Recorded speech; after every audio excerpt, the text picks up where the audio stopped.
ฉันยังจำเรื่องดีตอนที่เรานั้นผ่า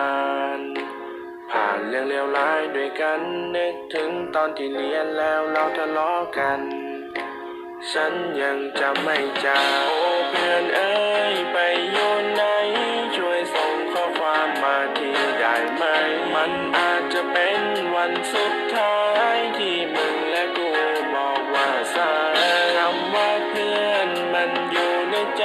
ไม่ว่าจะดีหรือร้ายขอบคุณที่ร่วมสร้างกันมาไม่ว่าจะไกลแค่ไหนก็คิดถึงตลอดก็ยังคิดถึงนาวอวอวอนึกถึงตอนที่อยู่ประถมตอนที่ยัง13ไม่เป็นก็มีเพื่อนมาสอนผม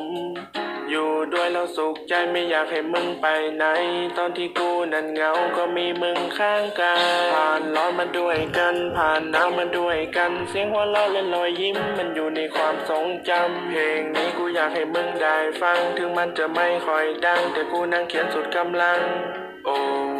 จบปีนี้จะไปต่อไหนโน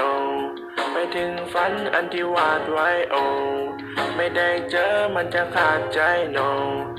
ปีนี้ปีสุดท้ายของมึงและกู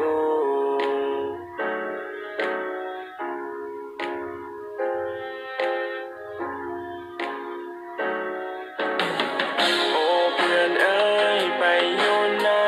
ช่วยส่งข้อความมาทีได้ไหมมันอาจจะเป็นวันสุดท้ายที่มึงและกูบอกว่าสายคำว่าเพื่อนมันอยู่ในใจไม่ว่าจะดีหรือร้ายขอบคุณที่ร่วมสร้างกันมาไม่ว่าจะไกลแค่ไหนก็